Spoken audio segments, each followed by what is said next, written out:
Home. You are the creatures. Get you home. What doth thou lead these men about the streets, eh?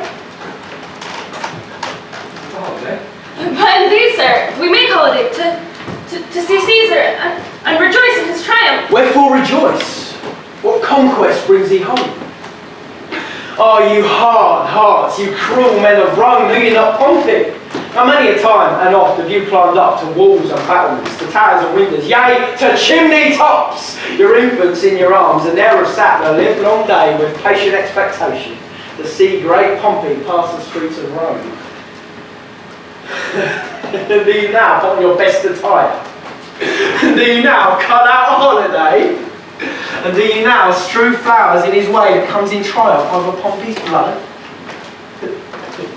Be gone! Run to your houses! Fall upon your knees! Pray to the gods to intermit a plague that needs must light on this ingratitude! Go, good countrymen, and for this fall, assemble all good men of your soul. Draw them to Tiber banks, and weep your tears into the channel until the lowest streams do kiss the most exalted shores of all.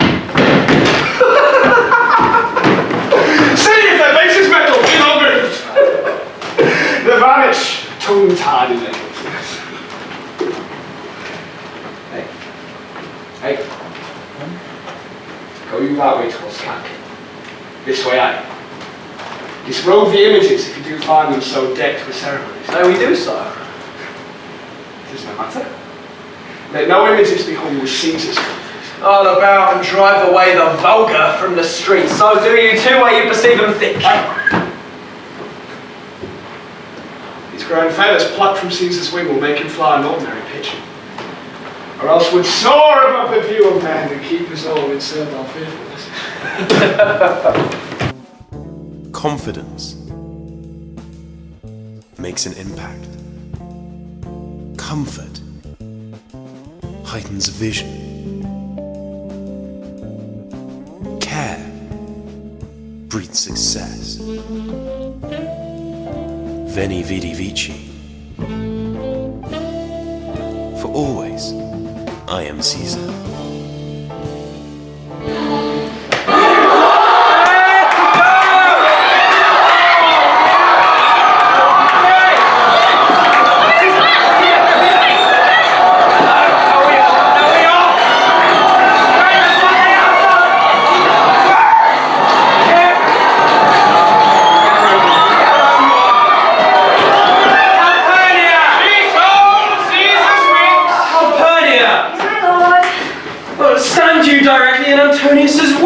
Antonius? Caesar, my lord. Forget not in your speed, Antonius, to touch Calpurnia. I shall remember. When Caesar says do this, it is performed.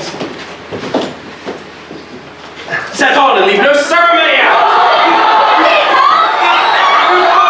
Every noise be still, peace yet again. Who is it in the press that calls on me? I hear a voice shorter than all the music cries Caesar. Speak, Caesar's turn to hear.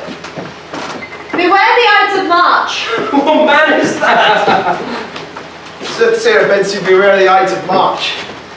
Set her before me. Let me see her face. You there, come from the throng, look upon Caesar.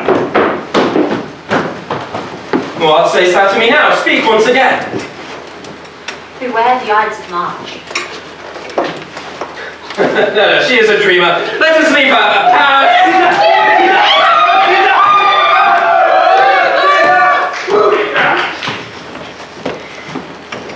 Will you go and see the order of the course? Not I. I pray you do so. I'm not getting some. I do lack some part of that quick spirit that is in Antony. Let me not hinder Cassius your desires. I'll leave you. Brutus, I do observe you now of late. I have not from your eye that gentleness and show of love as I was wont to have. You bear too stubborn and too strange a hand over your friend that loves you. Cassius, if I veiled my look, I turned the trouble of my countenance merely upon myself. Vexed I am of late with passions of some difference, exceptions only proper to myself, which give some soil perhaps to my behaviours, but let not therefore my good friends be grieved, amongst which number be you one, Cassius, nor construe any further my neglect than that Brutus with himself at war, against the shows of love to other men. Therefore, good Brutus, have I much mistook your passion! By means whereof this breast of mine has buried thoughts of great value, worthy cogitations. Tell me, good Brutus, can you see your face? No, Cassius, for the eye sees not itself but by reflection, by some other thing. 'Tis just, and it is very much lamented, Brutus, that you have no such mirror as will turn your hidden virtue into your eye, that you might see your shadow. I have heard where many of the best respect in Rome, except immortal Caesar, speaking of Brutus and groaning underneath this age's yoke, have wished that noble Brutus had his eyes.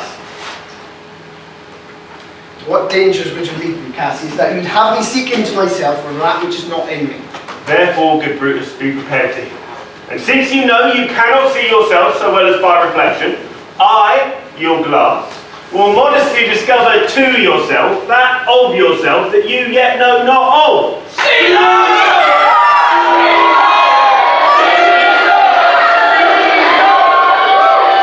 What is this shouting?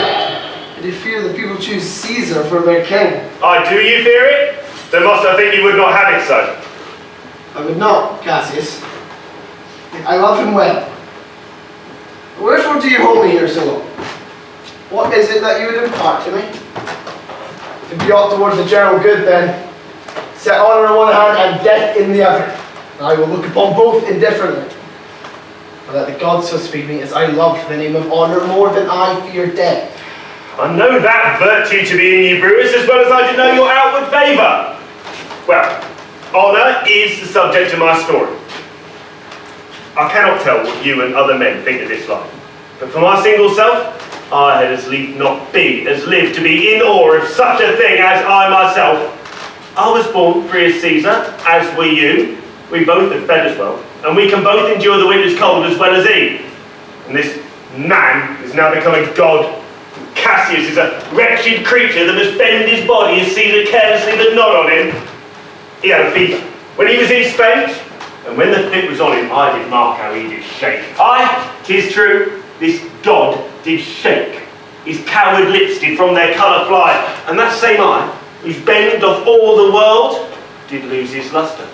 I did hear him groan, and that tongue of his, that bade the Romans mark him, and know his speeches in their books, alas, it cried, "Give me some drink, Titinius," like a sick girl. Ye gods, it does amaze me, a man of such a feeble temper should so get the start of the majestic world and bear the palm alone.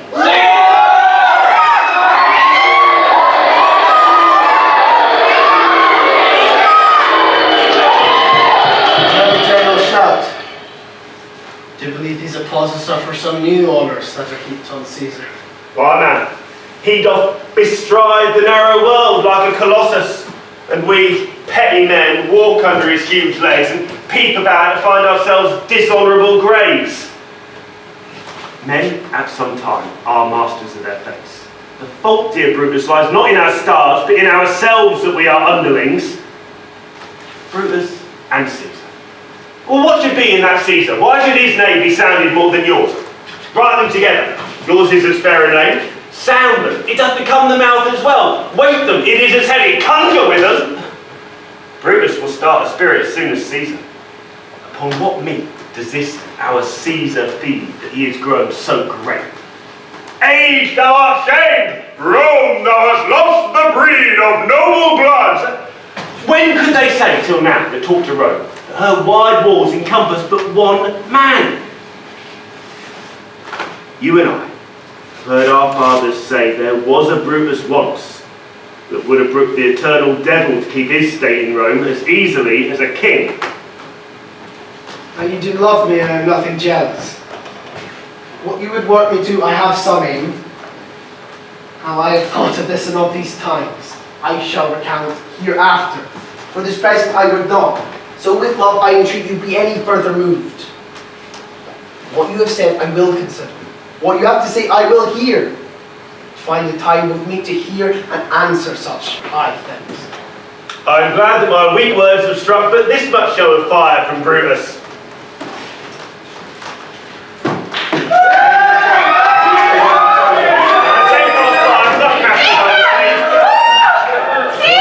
But look you, Cassius, angry spot doth glow upon Caesar's brow.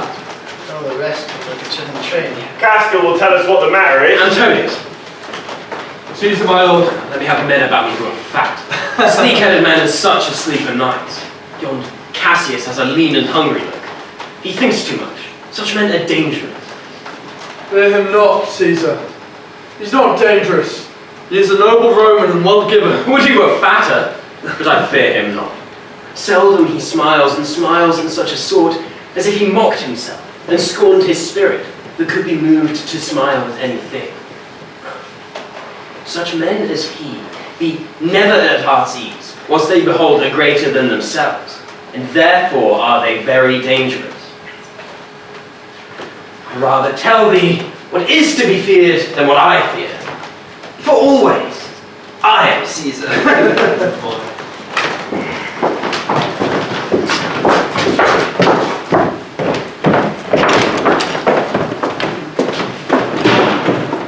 You pulled me by the cloak. Would you speak with me? Aye, Casca. Tell us what has chanced today that Caesar looks so sad. Well, you were with him, were you not? Not then ask, Casca, what then had chanced. I can as well be hanged as tell the manner of it. It was mere fooler. I did not mark it. And I saw Mark Antony offer him a crown. It was not a crown neither, it was one of those coronets. And Caesar put it by once. But for all that, to my thinking, he would fain have had it. Then Antony offered it to him again. And he put it by again. But to my thinking, he was very loath to lay his fingers off it. Then Antony offered it the third time. And he put it by the third time, and still as he refused it, the rubblemen hooted and clapped their chapped hands, and threw up their sweaty nightcaps, and uttered such a deal of stinking breath, because Caesar refused the crown, that it almost choked Caesar, for he swooned and fell down at it. For my part, I durst not laugh, for fear of opening my lips and receiving the bad air. But soft, I pray you. What, did Caesar swoon? He fell down in the marketplace, Tis the very like. and foamed at the mouth, Tis the very and was speechless.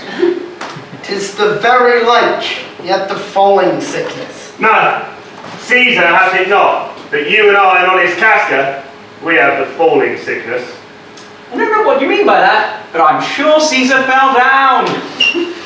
And after that he came thus sad away. I can tell you more news too. Brutus and Flavius, for pulling scarves off Caesar's images, are put to silence.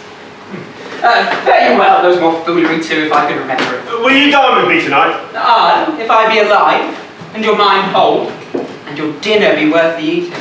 Good, I will expect you. Do so. Farewell, both.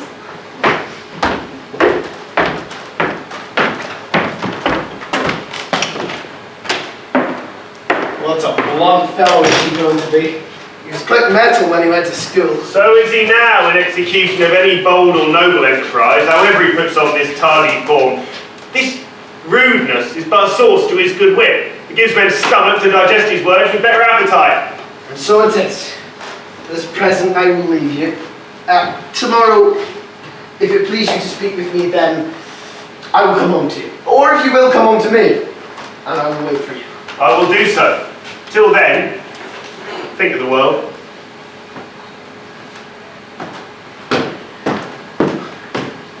Well, Brutus, thou art noble. Yet I see thy honourable metal may be wrought from that it is derived. Therefore is it meet that noble minds keep ever with their likes. For who's so firm that cannot be seduced?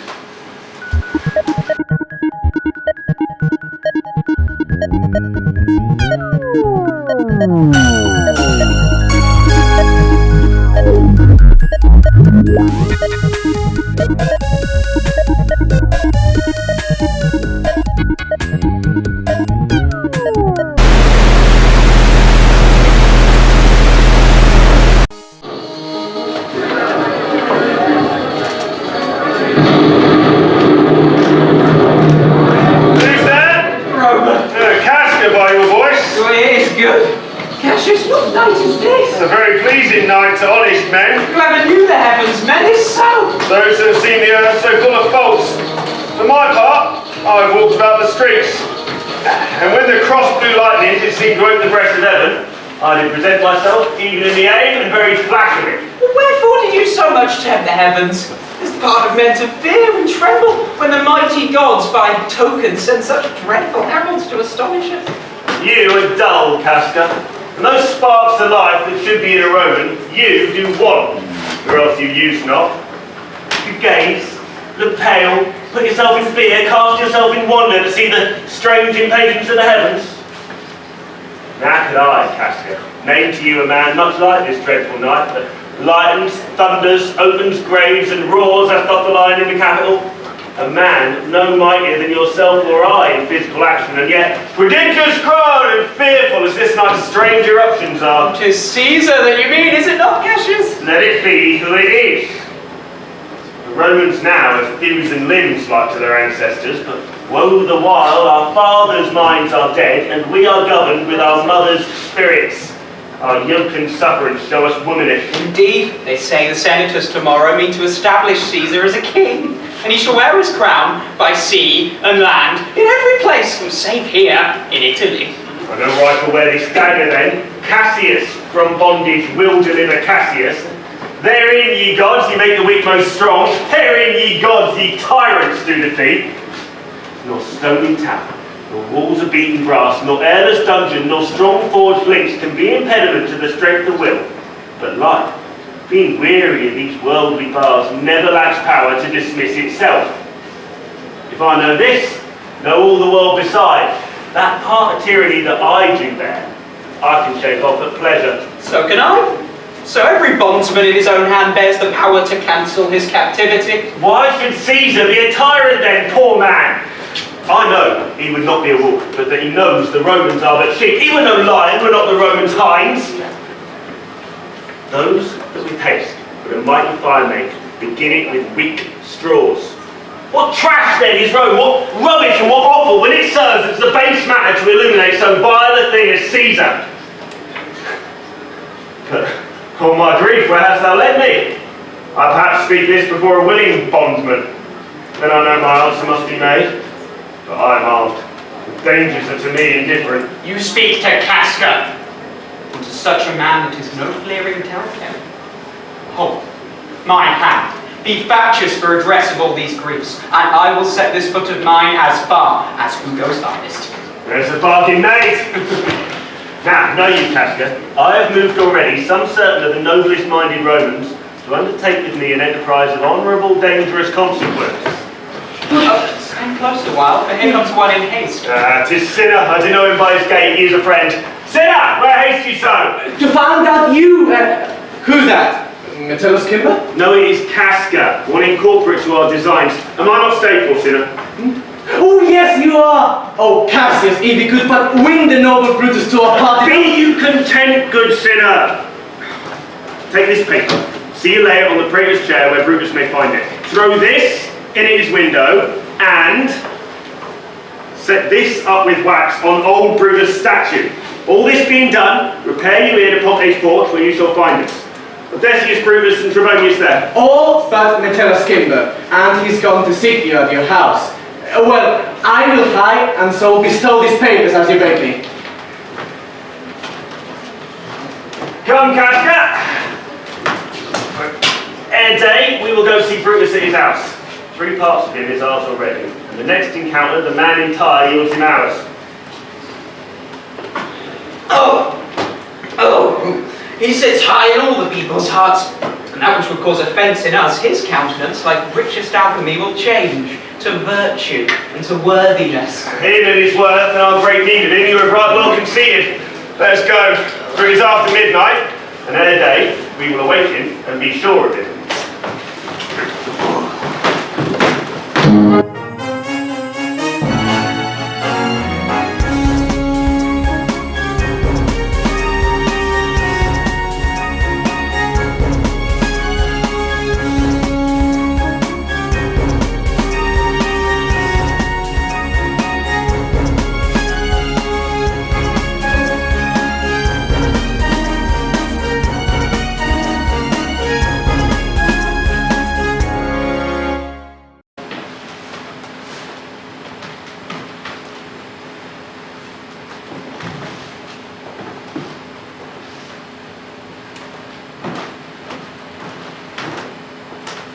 burn up in your closet, sir.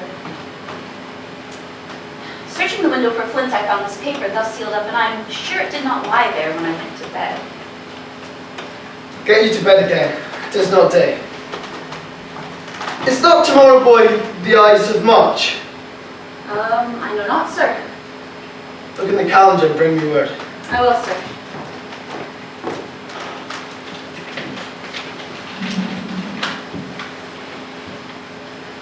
Brutus, thou sleeps. Wake and see thyself. Sir! March has wasted 15 days. Just good. Go to the gate. Somebody knocks. Since Cassius first did whet me against Caesar, I have not slept. Between the acting of a dreadful thing and the first motion, all the interim is like a phantasma or a hideous dream. The genius and the mortal instruments are then in council, and the state of man suffers then in the nature of an insurrection.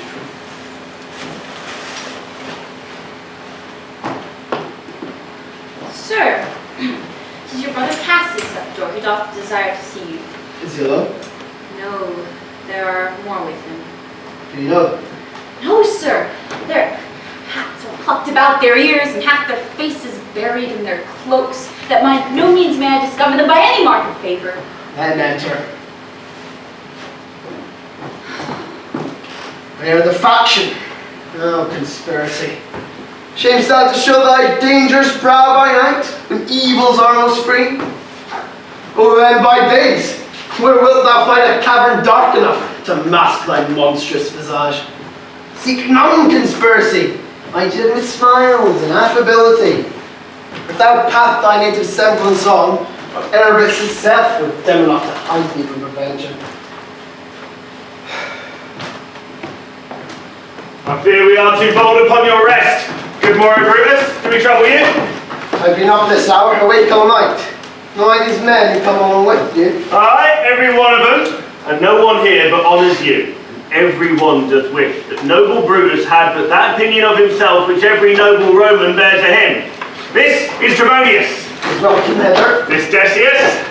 She is welcome too. This Casca, this Cinna, and this Metellus Kimber. They are all welcome. What watchful cares interpose themselves betwixt your eyes and light? Shall I entreat a word?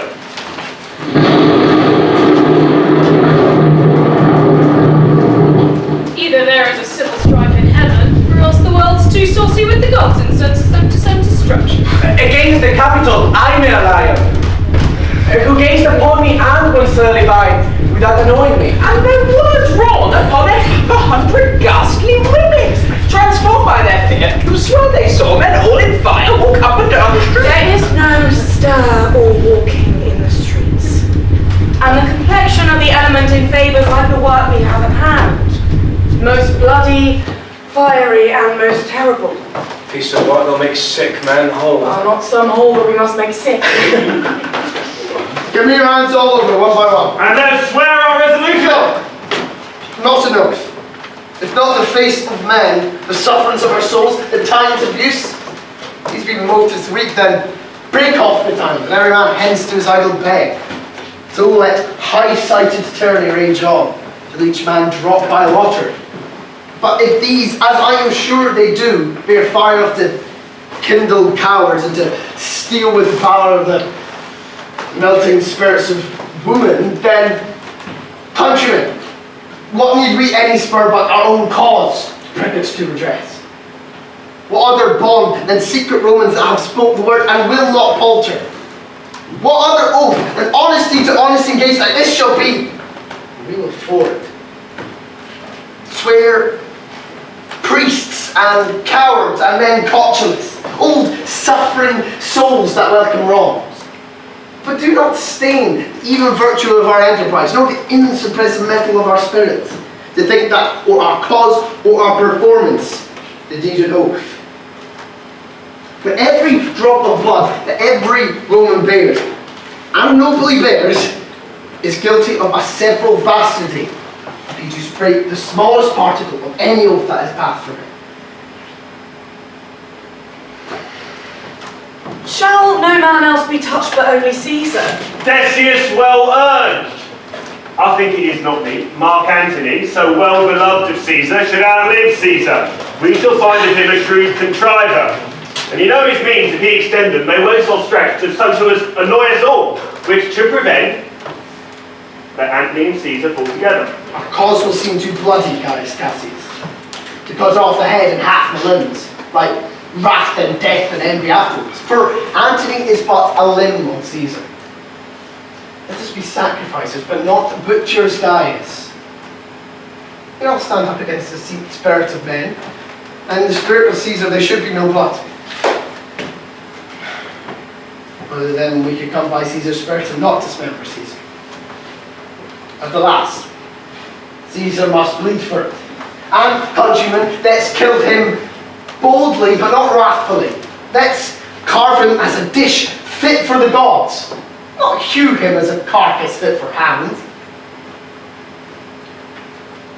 Let us stir our hearts as subtle masters do, to an act of rage and after seem to chide them. This will make our purpose necessary but not envious, and so appearing to the common eye we shall be called purgers, not murderers. So Mark Antony, think not of him, for he can do no more than Caesar's arm and Caesar's head is off. Yet I do fear him, for the engrafted love he bears. Alas, good Cassius, think not of him. For if he loves Caesar, all that he can do is to himself, take thought and die for Caesar. And as much well he should, for he is much given to sports, to wildness and much company. There's no fear in him. Let him not die, but he will live and laugh at this hereafter. Peace, count the clock. And the clock has stricken 3. Tis time to part. But he is doubtful yet if Caesar will go forth today or no, for he is superstitious grown away. I'll never fear that. If he be so resolved, let me know. For I will give his humour the true bent, and I will bring him to the capital. Nay, we will all of us be there to fetch him. Are the 8th hour, is that the uttermost? Be that at the uttermost, and fail not then. There comes Pons. We'll leave you, Brutus. Good friends, disperse yourselves, yet all remember what you have said, and show yourselves true Romans. Good countrymen, look fresh and merrily. Let not our faces put on our purposes, but bear them as our Roman actors do, with untired spirits and formal constancy. And so, good morrow to you, everyone. Good morrow.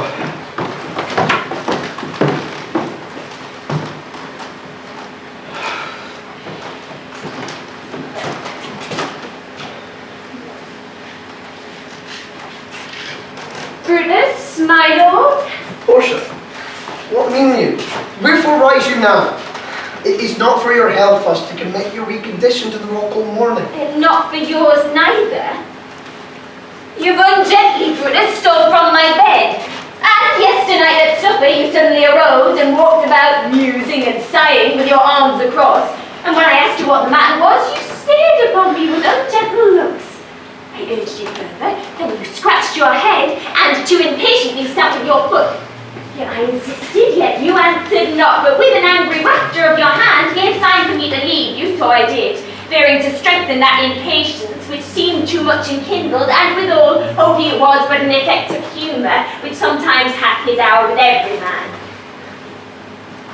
It will not let you eat, nor talk, nor sleep, until it works so much upon your sake, as it hath much prevailed on your condition. I should not know you, Brutus. Dear my lord, make me acquainted with your cause of grief. I'm not well in health, and that is all. Brutus is wise, and were he not in health, he would embrace the means to come by it. Why, so I do. Good Portia, go to bed. Is Brutus sick? And is it physical? To walk unbraced and suck up the humours of the damp morning? Oh, what is Brutus sick?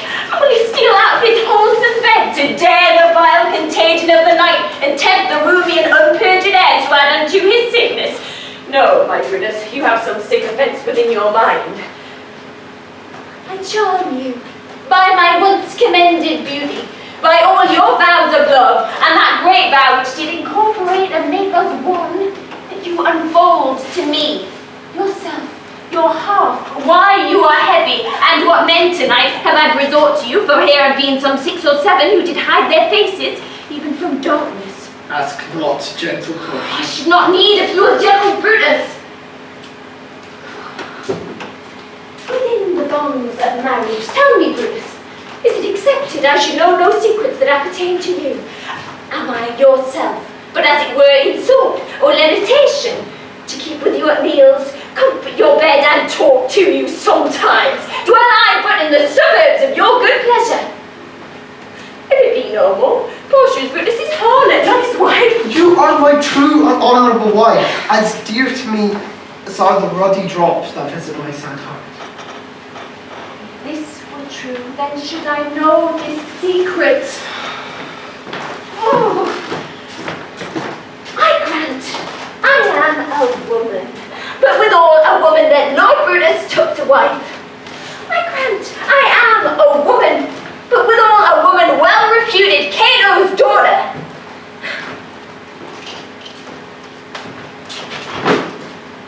In you I am no stronger than my sex, being so fathered and so husbanded. Tell me your counsels, I will not disclose them. I have made strong proof of my constancy, giving myself a voluntary wound here in the thigh. Can I bear that with patience and not my husband's secrets? Holy God, render me worthy of this noble wife. By and by, my bosom shall partake all the secrets of mine. All my engagements I will construe to thee, the character of my sad brows.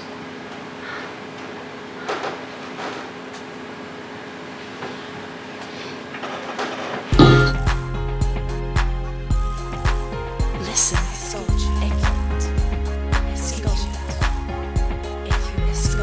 feel,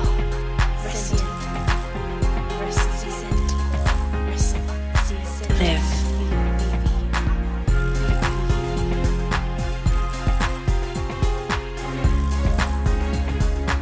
Indulge your dreams.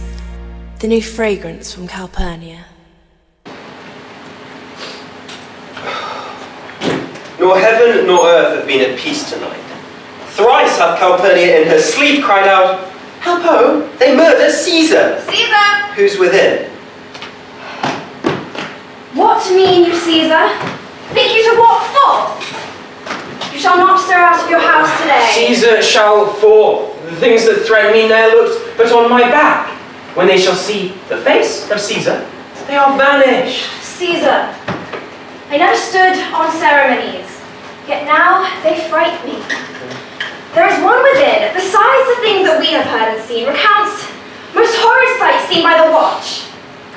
A lioness hath dwelt in the streets, and graves have yawned and yielded up their dead.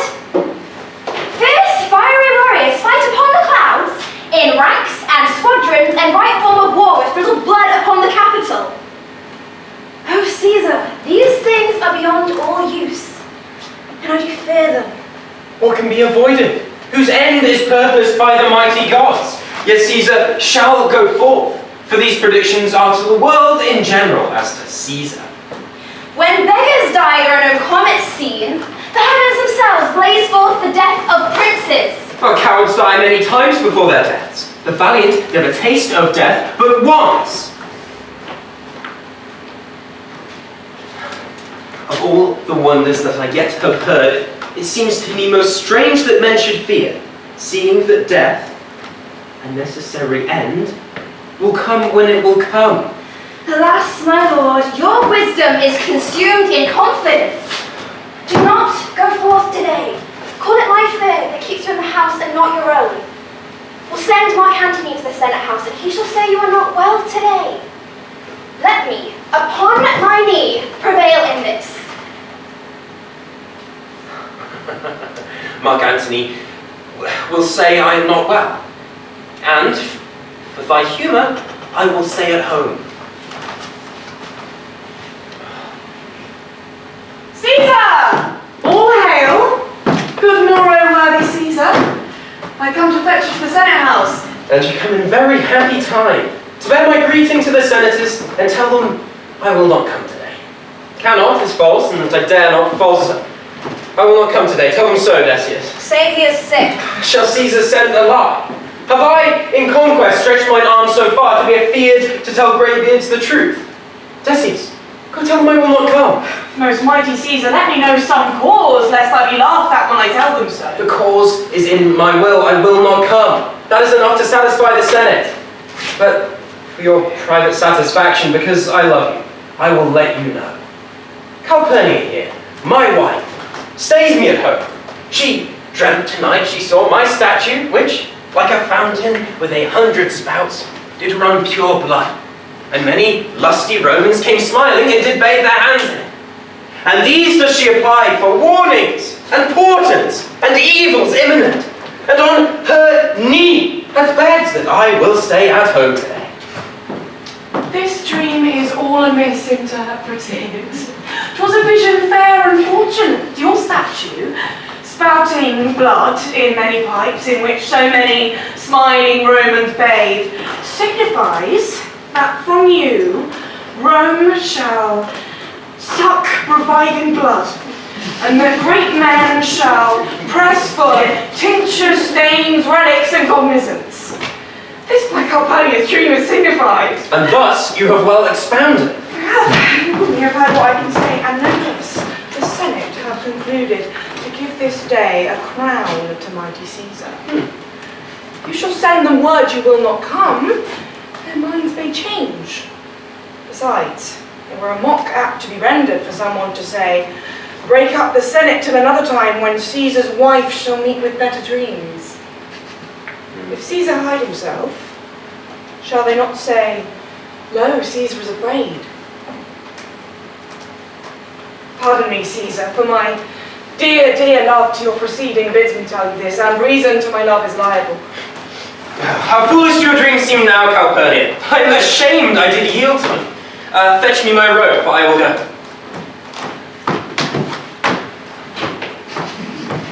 Good morrow, Caesar. Oh, welcome, Lepidus. Brutus, hast thou stirred so early too? Welcome, Cinna, Casca, Trebonius. What is their plot? Caesar, 'tis struck an 8. Oh, I thank you for your pains and courtesies. Antony, the revel's longer nights is not withstanding up. Good morrow, Antony! So too, most noble Caesar. Bid them prepare within. I am to blame to be thus waited for. Good friends, go in and taste some wine with me. And we, like friends, will straightway go together.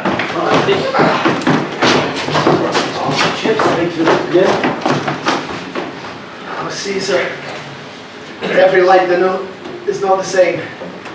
How British yours to think upon.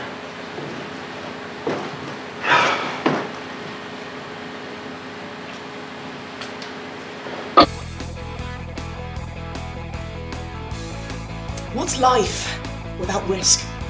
Same style, same flavour, same feeling.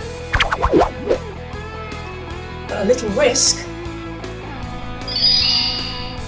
can pay off. Drop into your local Fortuna outlet today to take advantage of some of these great offers, or just hop online. Fortuna Limited. Live a little.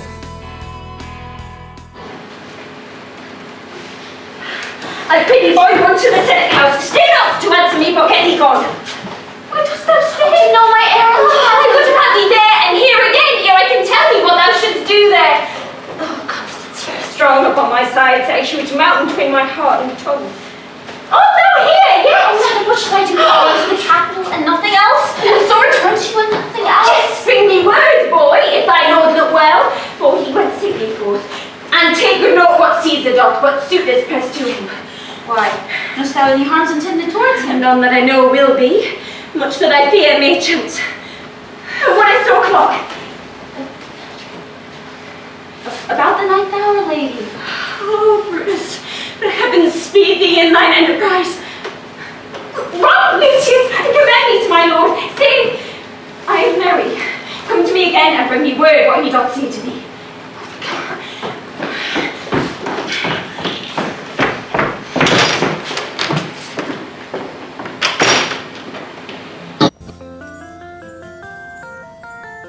Time catches up with all of us. Things are always changing, and it's difficult to know what the future has in store. But why leave things to chance? Capital Life Insurance has not one, but several comprehensive packages in the event of the unexpected to ensure those left behind aren't left in the lurch. Call today on 08000 15 03 15 to see what Capital Life Insurance can do for you. Capital Life Insurance, watching your back so you don't have to.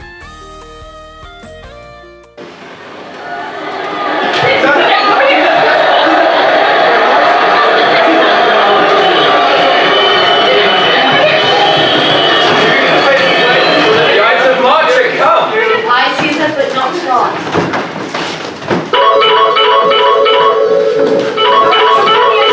Desire you to read my special Mrs. Humblesuit. Do I not see so? Read it instantly. Antony. Julius knows his time. Will it be Brutus? He draws Markey out the way.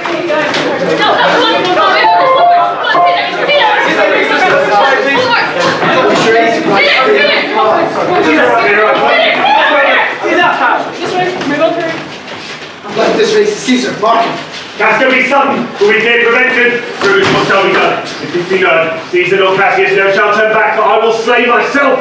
Cassius be constant, for look you, that this doth smile, and Caesar doth not change. Where is Metellus Kimber?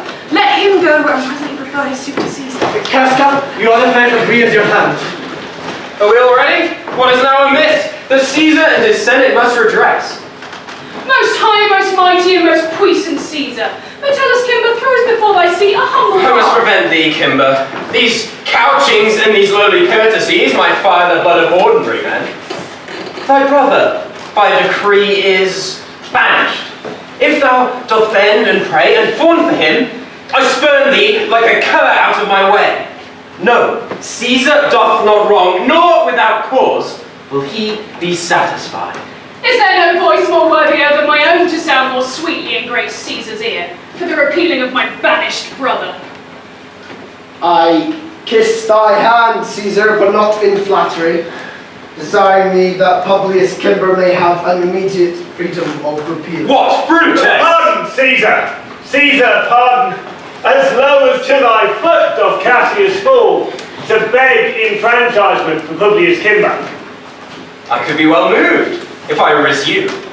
If I could pray to move, then prayers would move me. But I am constant as the northern star, of whose true fixed and resting quality there is no fellow in the firmament. Let me a little show it. Even in this, that I was constant, Kimber should be banished. And constant to remain to keep him so. Caesar. Hence, wilt thou lift up Olympus? Great Caesar! Doth not Brutus bootless kneel? Spring and for me!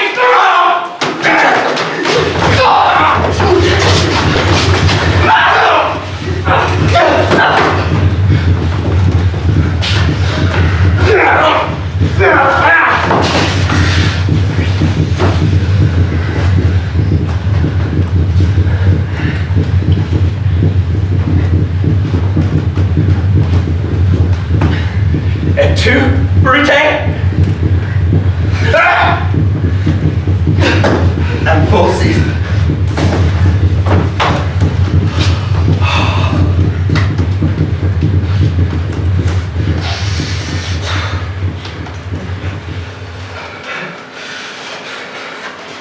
Liberty! Freedom! Tyranny's dead! Everyone has proclaiming cries about the streets! Come to the common pulpits and cry out, liberty, freedom, and enfranchisement! Yes! People, be not affrighted. Fly not! Stand still! Ambition's debt is paid.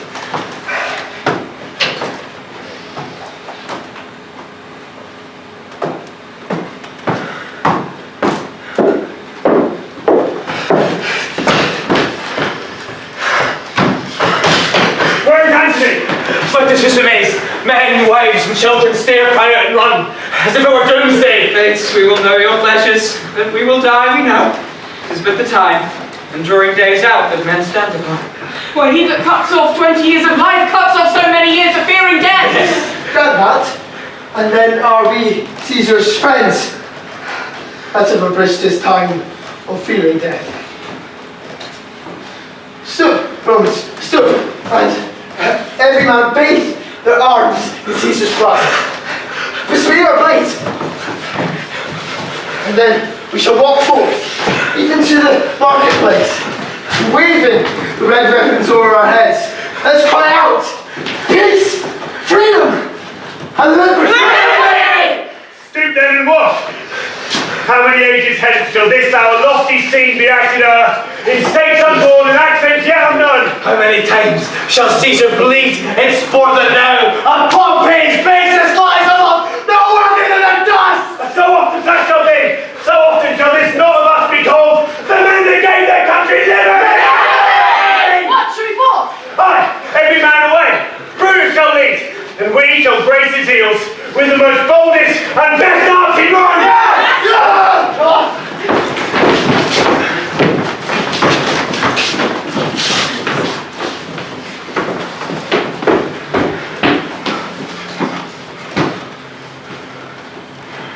I know not, gentlemen, what you intend. Who else must be let blood, who else is rank?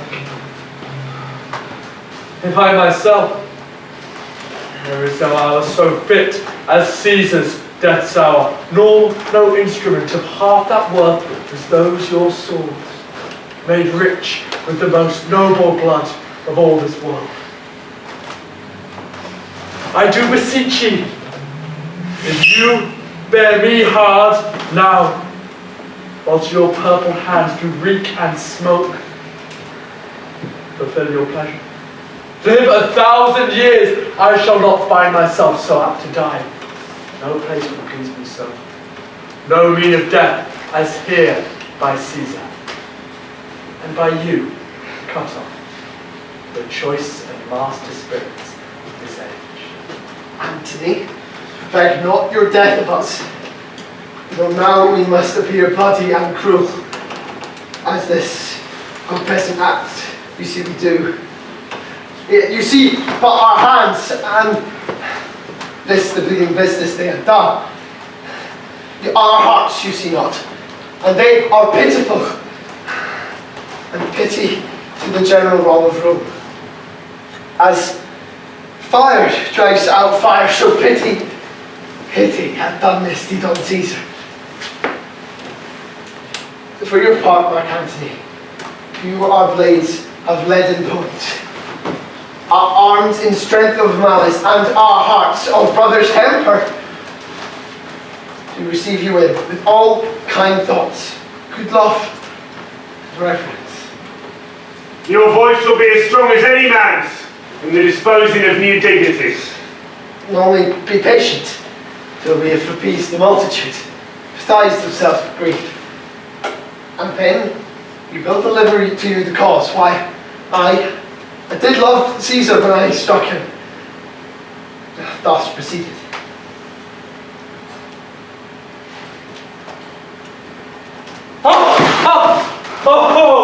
Oh, I doubt not your wisdom. Let each man render me his bloody hand. First, Marcus Brutus will I shake with you.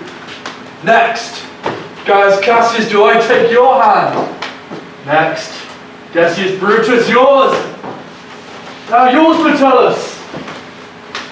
Yours, Cinna. And my valiant Casca, yours. The last, not least in love, yours, good Trebonius. Oh, gentlemen all, alas, what shall I say? My credit now stands on such slippery ground that one of two bad ways you must conceit me, either a coward or a flatterer. But I did love thee, Caesar, oh, 'tis true. If then thy spirit look upon us now, shall it not grieve thee dearer than thy death, to see thy Antony making his peace, shaking the bloody fingers of thy foes, most noble in the presence of thy corpse? Mark Antony, Pardon me, Caius Cassius. The enemies of Caesar shall say this, then in a friend, it is called modesty. I blame you not for praising Caesar so, but what compact mean you to have with us? Shall you be pricked in number of our friends, or shall we on and not depend on you? Therefore I took your hands, but was indeed swayed by the point by looking down on Caesar. Friends, am I with you all, and love you all.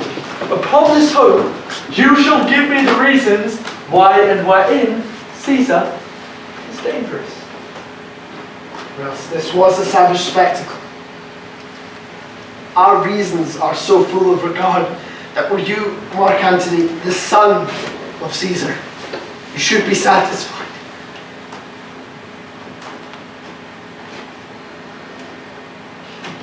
That's all I seek. And am moreover suitor, that I may produce Caesar's body at the marketplace, and, as becomes a friend, speak in the order of his funeral. You shall, Mark Antony. Brutus, a word with you. You know not what you do. Do not consent to Antony speak in his funeral. Know you how the people may be moved by that which he will utter.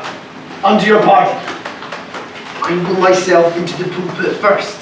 What Antony speaks, I will protest that he speaks by leave and by permission, and that Caesar should have all the true rights and lawful ceremonies. Shall advantages more than do is wrong? I know not what may fall, I like it not. Mark Antony, here, take Caesar's body. You shall not in your funeral speech blame us, yet speak all good you can devise of Caesar. And you shall say you do it by our leave and by our permission. So she'll have no hand at all about his funeral. Be it so, I do desire no more. Prepare the body then, and follow us.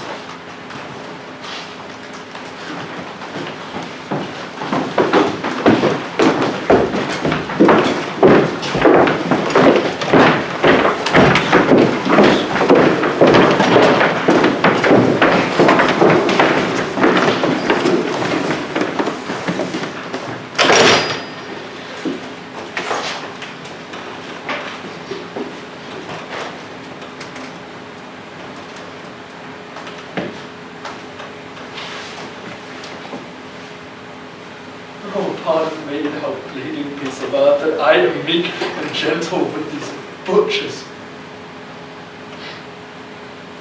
Thou art the ruins of the noblest clan that ever lived in the tide of time's woe to the hand that shed this costly blood. Over thy wounds now do I prophesy, which like dumb mouths do ope their ruby lips to beg the voice and utterance of my tongue. Curse shall light upon the limbs of men. Domestic fury, fierce civil strife shall cumber all the parts of Italy.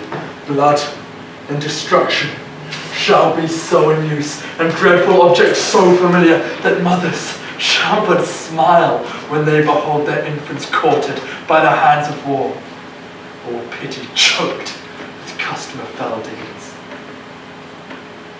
Caesar's spirit, ranging for revenge, with Arte by his side, come hot from hell, shall in these confines with a morning's voice cry havoc, and let slip the dogs of war. That this fell deed shall smell above the earth with carrion men groaning for burial.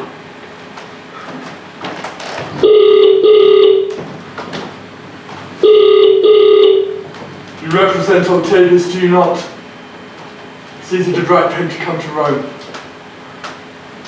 Tell him what hath chanced and post backward speed. Here is a dangerous Rome, a mourning Rome, no Rome of safety for Octavius, yet.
countrymen and lovers, hear me for my cause, and be silent that you may hear.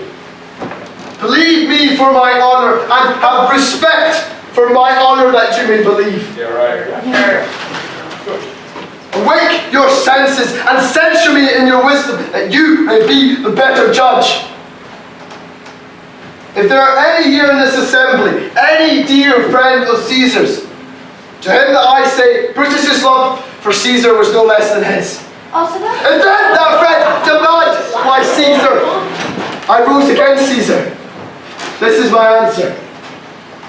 Not that I love Caesar less, but that I love Rome more.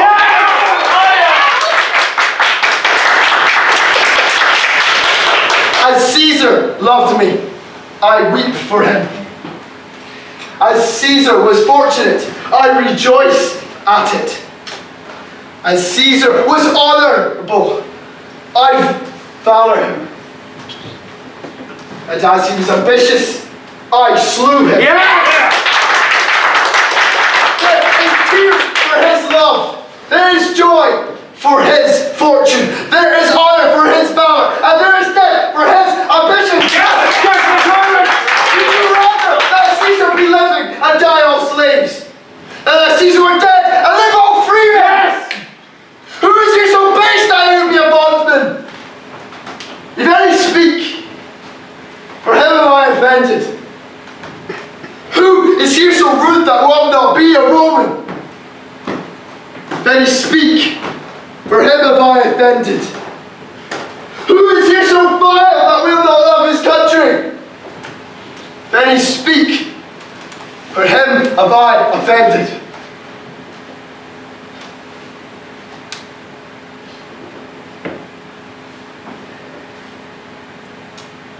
Then none have I offended. You shall do no more to Brutus than I have done to Caesar.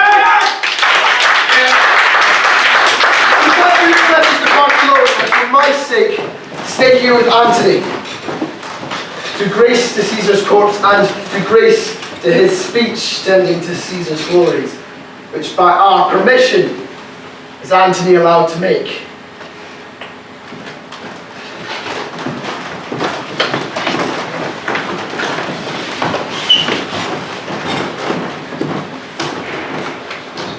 For Brutus' sake am I beholding to you. Friends, Romans, countrymen, lend me your ears. I come to bury Caesar, not to praise him. The evil that men do lives after them. The good is often interred with their bones. So let it be with Caesar. The noble Brutus hath told you Caesar was ambitious. If it was so, it were a grievous fault, and grievously at Caesar afterwards. Here, under leave of Brutus and the rest, for Brutus is an honourable man. So with you all honourable man, come I to speak at Caesar's funeral.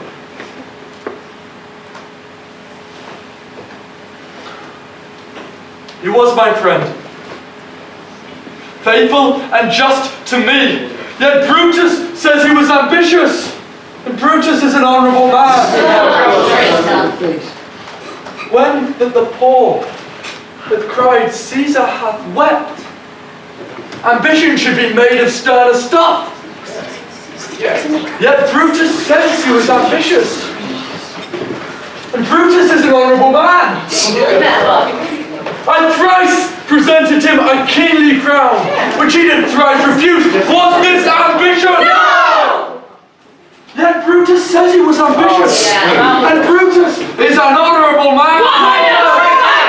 I speak not to disprove what Brutus spoke, but here am I to speak what I do know. You all did love him once, not without cause. What cause would hold you then to mourn for him? Oh masters, if I was disposed to sell your hearts and minds to mutiny and rage, or I should do Brutus wrong and Cassius wrong, you all know our honourable man. I rather choose to wrong the dead, to wrong myself and you. that I will wrong such honourable men. But here's a parchment with the seal of Caesar. I found it in his closet. 'Tis his will. Let but the commons hear this testament which, pardon me, I do not mean to read. And then he would go and kiss dead Caesar's wounds and dip their napkins in his sacred blood. Yea, they that hair of him for memory, and dying mention it within their wills, bequeathing it as a rich legacy unto their issue. The will!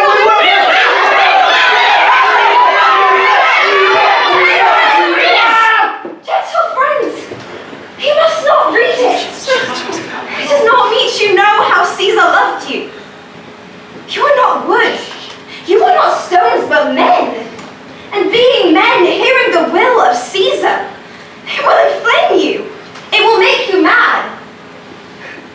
'Tis good you know not that you are his heirs. But if you should, oh, what would come of it? Read the It's wrong, the honourable men whose daggers have stabbed Caesar. I do fear it. Only then to read the will. Let me show you him that made the will. You all do know this mantle. I remember the first time ever did Caesar put it on.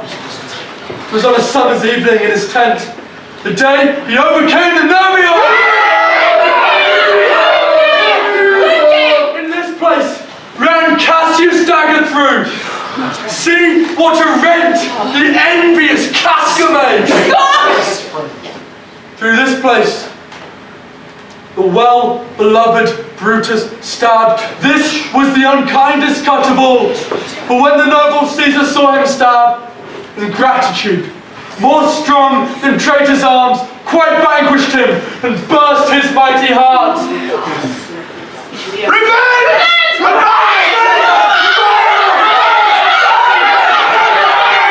Countrymen! Good friends! Sweet friends, let me not stir you up to such a sudden flood of mutiny. For I have neither the wit, nor words, nor worth, action, nor utterance, nor the power of speech to stir men's blood. I only speak right on. I tell you that which you yourselves do know. Show you sweet Caesar's wounds, poor dumb mouth, and bid them speak for me. The mutiny! Yet hear me speak! Oh, white friends, you go to do you know not what. Wherein hath Caesar thus deserved your loves? Alas, you know not. I must tell you then. You have forgot the will I told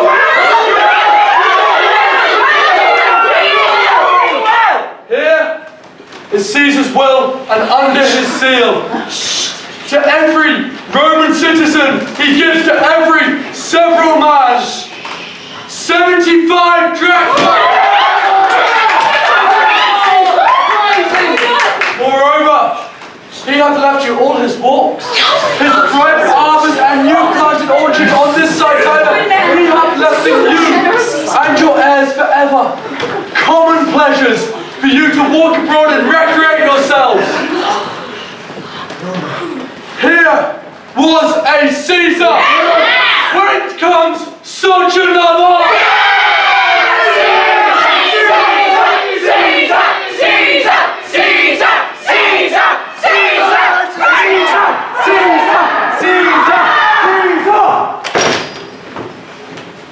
Now let it work. Mischief thou art afoot. Take thou what course thou wilt.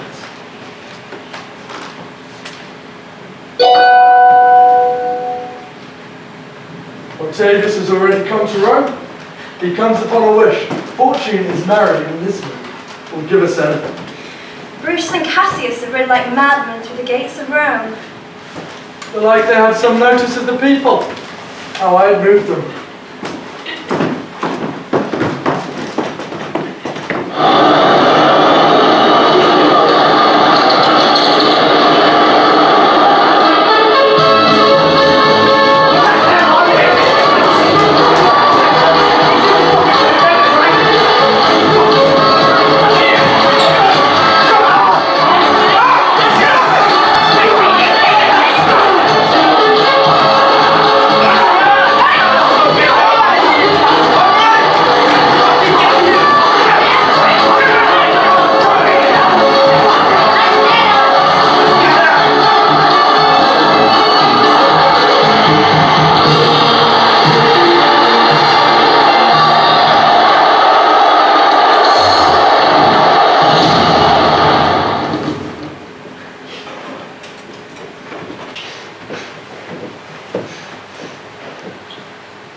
Hey,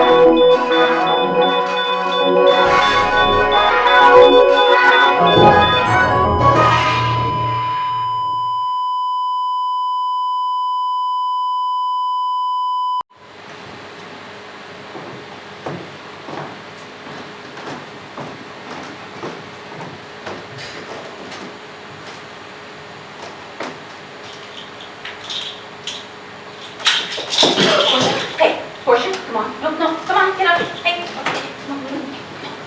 It's okay. It's okay. Shh, shh.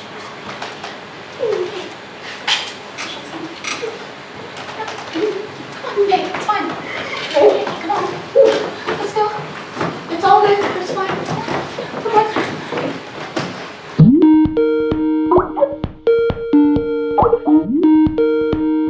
These many then shall die, their names are pricked. Your brother too must die. Consent you, Lepidus? I do consent. Prick him down, Antony. Upon condition Publius shall not live, who is your sister's son, Mark Antony. He shall not live. Look, with a spot I damn him. But Lepidus, go you to Caesar's house. Fetch the will hither, and we shall determine how to cut off some charge and legacies. What, shall I find you here? Or here, or at the capital.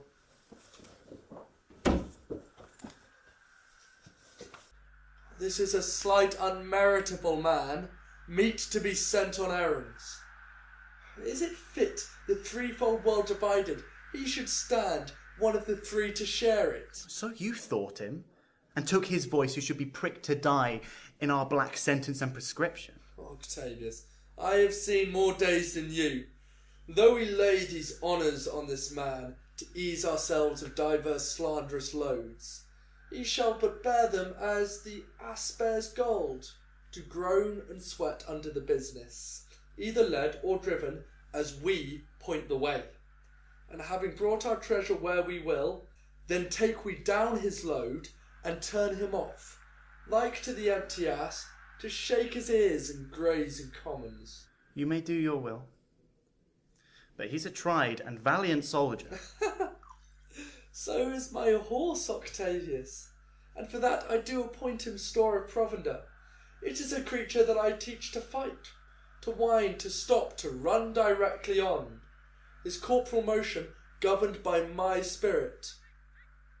And in some tastes is Lepidus but so. He must be taught and trained and bid go forth. A barren-spirited fellow, one that feeds on abject thoughts and imitations, which out of use and stale by other men begin his fashion.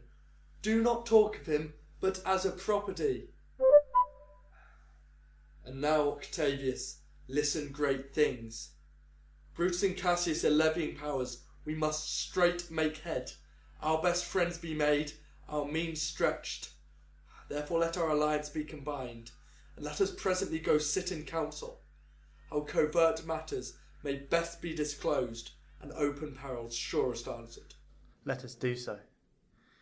For we are at the stake, and bayed about with many enemies. And some that smile have in their hearts, I fear, millions of mischiefs.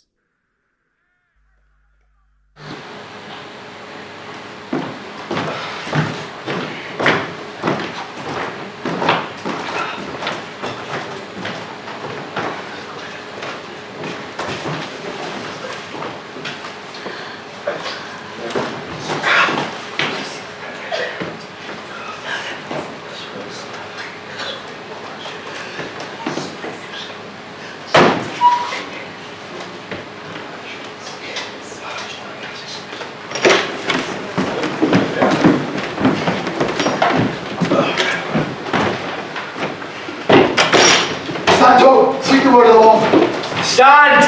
Most noble brother, you have done me wrong! Oh, you gods, judge me!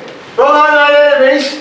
How then will I wrong a brother? Brutus, this sober form of yours hides faults, and when you do them... Cassius, be constant! Speak of Greece softly, I do know you well. For the eyes of both our armies here, which should perceive nothing but love from us, let us not wrangle. Let them move away.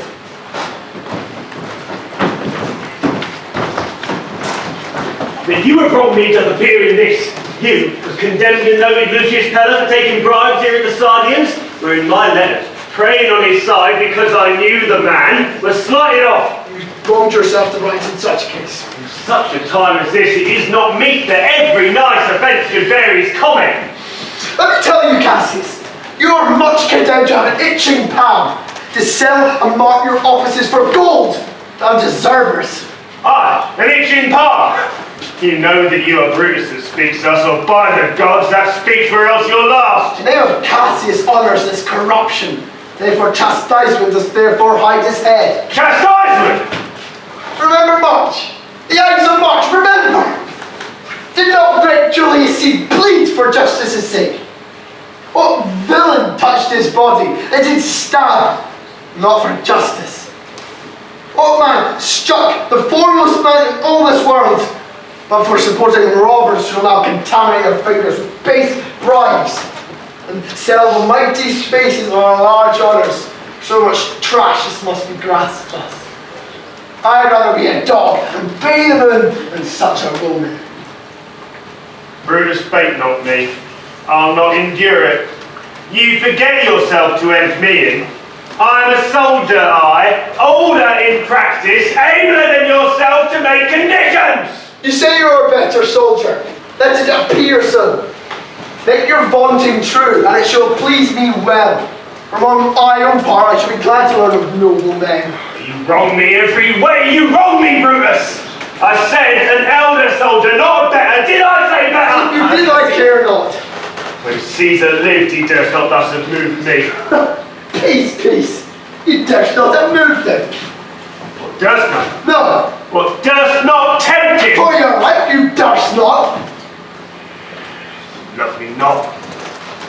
Do you not like your faults? A friendly eye would never see such faults. As flatterers would not, though they do appear as huge as high Olympus. Oh, come, Antony, and young Octavius, come! Revenge yourselves alone on Cassius! Cassius is a weary of the world, hated by one he loves, braved by his brother, checked like a bondman, all his faults observed, set in a notebook, learned and conned by rote to cast into my teeth. I could weep my spirit out of mine eyes. There is my dagger. Strike, as thou didst at Caesar. For I know when thou didst hate him most, thou lovest him more than ever thou lovest Cassius. Sheathe your dagger, Cassius. Be angry when you will, it will have scope. Do what you will, his honour shall be humour. Oh, Cassius, you are yoked with a lamb that bears anger as the flint bears fire. You much enforce as a hasty spark and straight as cold head. Cassius lived, to be but mirth and laughter to his Brutus, when grief and blood ill-tempered vexeth him. When I spoke thus, I was ill-tempered too. I did not think you could have been so angry. Cassius, I am sick of many griefs. Of your philosophy you make no use if you give place to accidental evils. No man bears sorrow better. Portia is dead.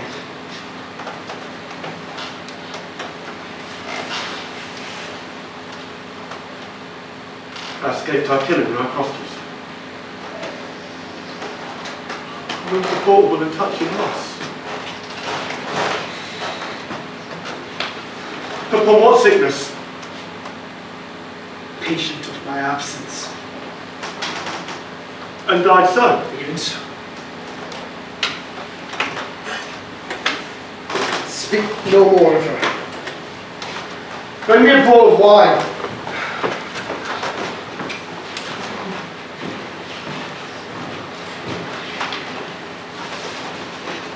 This I shall bury all in kindness, Cassius. My heart is thirsty for that noble pledge.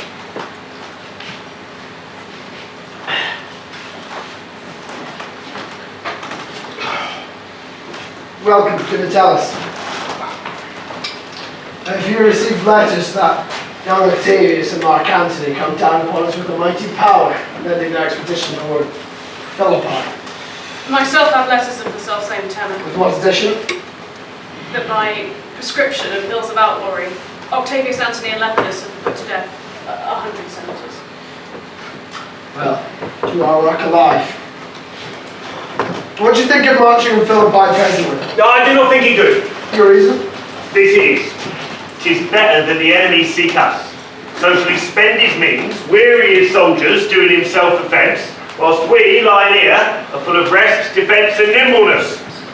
Good reasons must of force give place to better. The people twixt Philippi and this ground stand but in a forced affection. For we've grudged them contribution. The enemy marching by them will make a fuller number up, from which advantage we shall cut them off. If at Philippi we do meet them there, these people at our backs. Good brother, hear me. Alas, good Cassius, you must know besides that we have tried the utmost of our friends. Allegiance are burdenful, our cause is right. The enemy increases every day. We at the height are ready to decline. There is a tide in the affairs of men, which taken at the flood leads on to fortune. Littered, all the voyages of one's life are bound in shadows and in miseries. Such a full sea are we now afloat.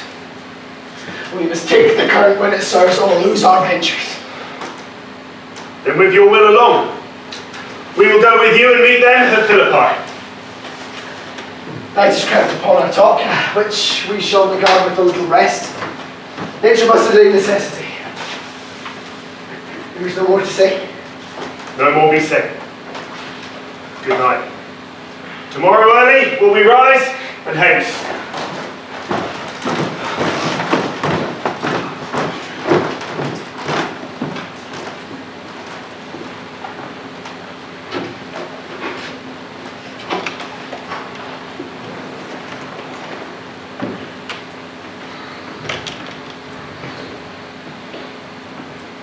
Ill this taper burns. Who comes there?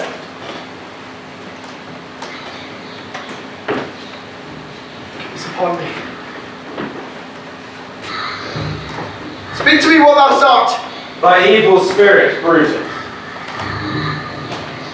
Why comest thou? To tell thee, thou shalt see me in Philippi.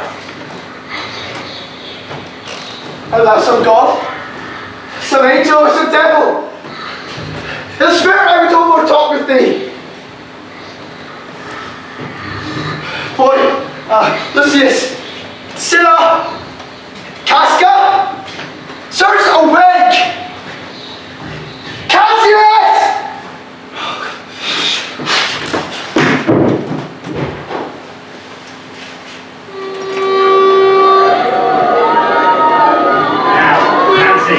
Answered, you said the enemy would not come down to keep fields and upper regions. It proves not so. Their battles are at hand. They need to warn us. Philippi here answering before we do command of them.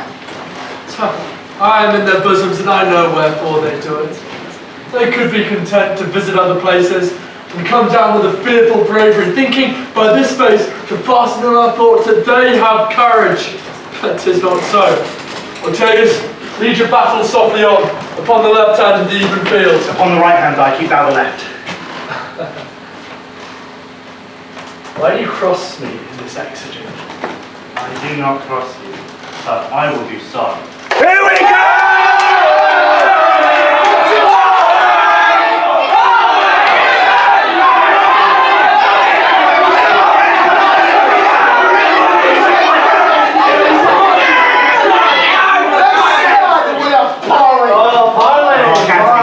Sign of battle. No, Caesar, we will answer on their charge. Make forth! The general! Not until the signal. Words before blows, is it so? Not that we love words better as you do. Words are better than bad strokes. Strokes, Brutus, you give good words. Remember the hole you made in Caesar's heart. Great, long live, hail Caesar! The posture of your blows are yet unknown. As for your words, they rob the hide the bees and lead the money.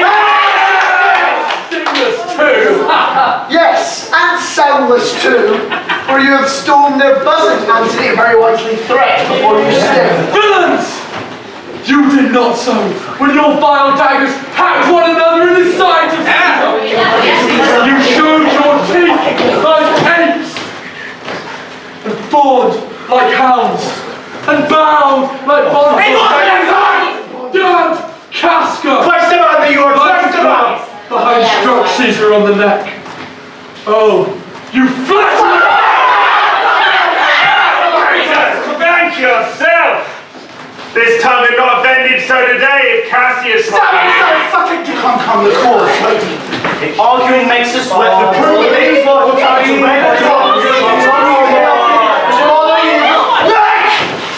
I draw a blade against conspirators. Wouldn't think you, the blades, go up again. Yeah.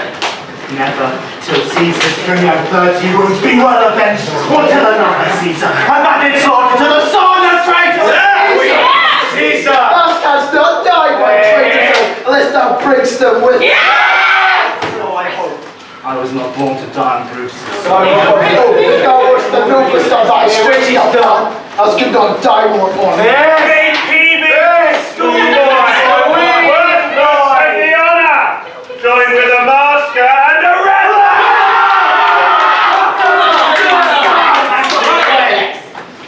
Defiance.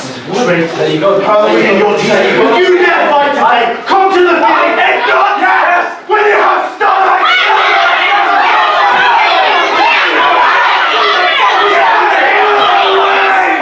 Swell, billow, and swim, Mark! The storm is up! And all is on the hand.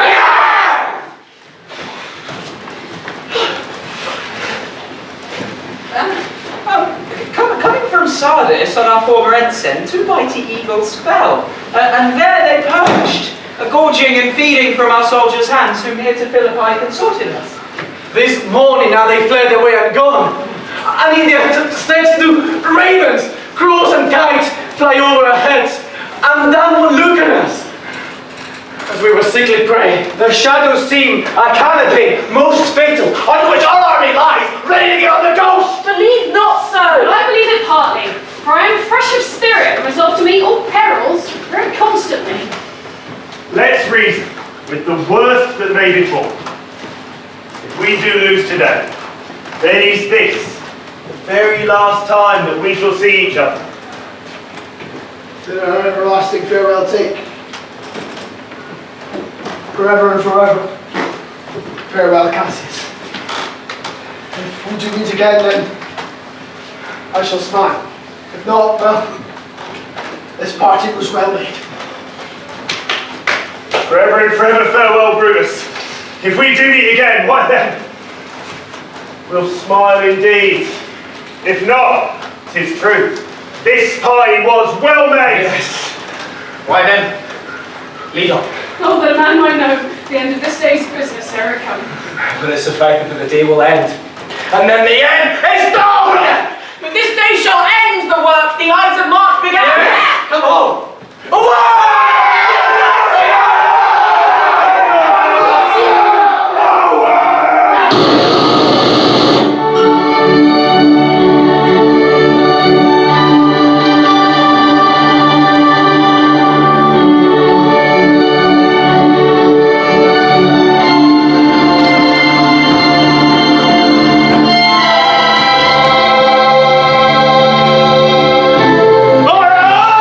Hey, this way!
ran through Caesar's bowels, so foul his bosom.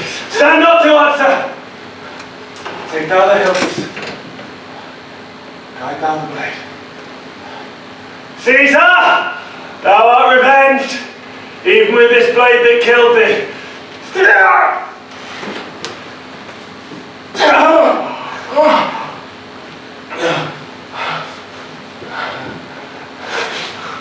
It is but change, Brutus, for Octavius is overthrown by noble Brutus' power, as Cassius' legions are by Antony.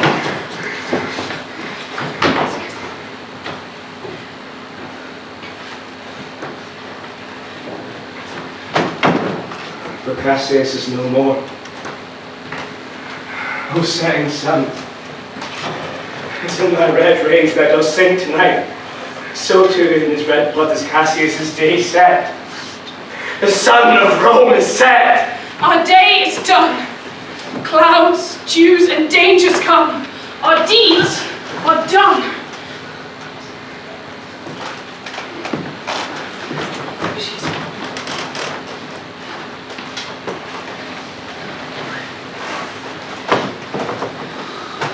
Julius Caesar, God mighty yet, thy spirit walks abroad, turning our own blades and our own pauper entrails. I hear the Romans leave us such as these. The land of all the Romans. Fare thee well. It is impossible that ever Rome should bleed thy fellow. Friends, I owe more tears to this dead man than you shall see me pay. I shall find time, Cassius. I shall find time.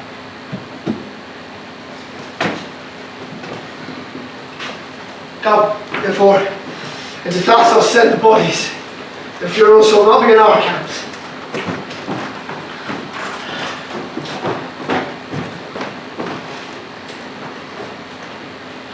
Lest it discomfort us. Come, boys, come and sail. Let us to the field. 'Tis 3, and yet ere night, we shall try fortune in a second. Yes.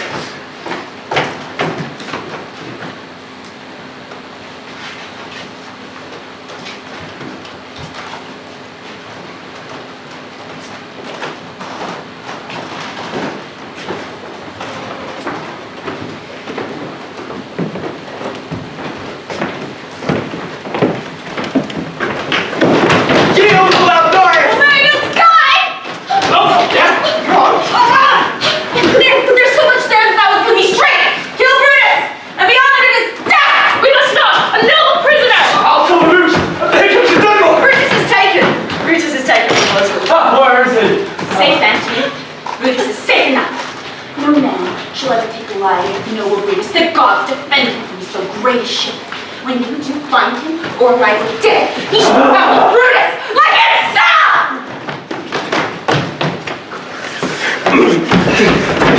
Come, raise the friends. Let's start rock.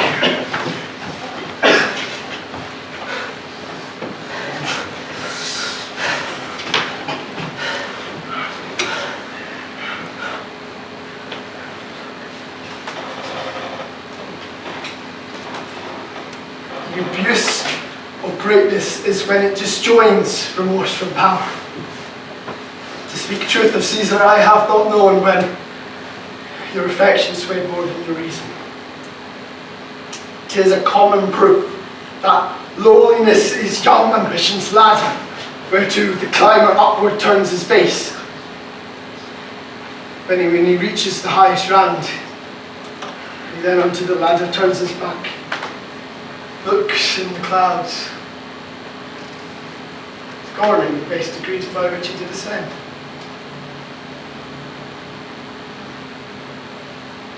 Come, Julius. I will listen.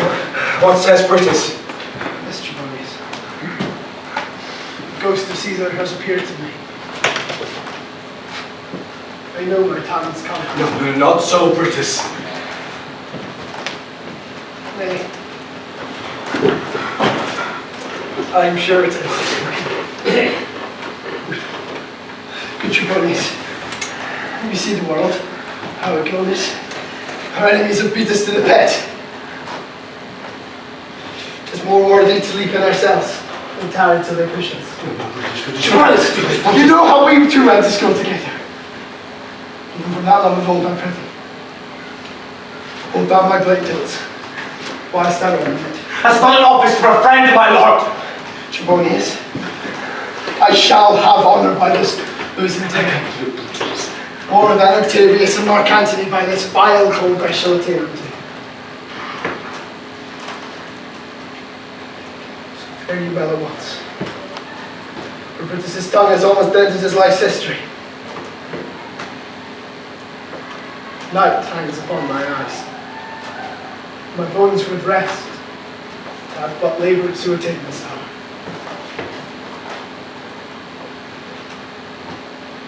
Give me your hand at once.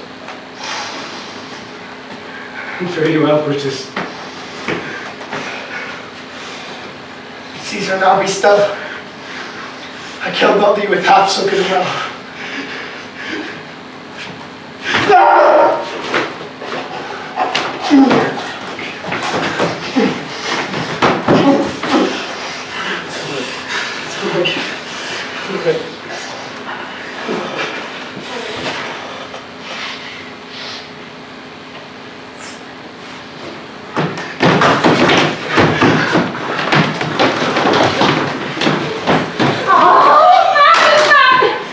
Free from the bond that you're in, Metellus.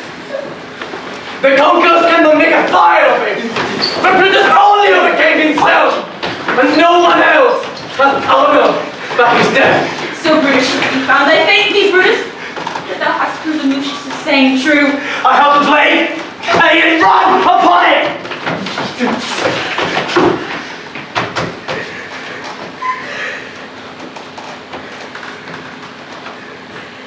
This was the noblest Roman of them all. All the conspirators. So if only he did that they did in envy of great Caesar. He alone, in general honest thought and common good to all, made one of them. His life was gentle, and the elements so mixed in him that nature might stand up and say to the world, this was a man. According to his virtue, let us use him with all respect and rites of burial. Within my tent, his bones tonight shall lie most like a soldier, ordered honourably. So, call the field to rest and let's away, depart the glories of this happy day.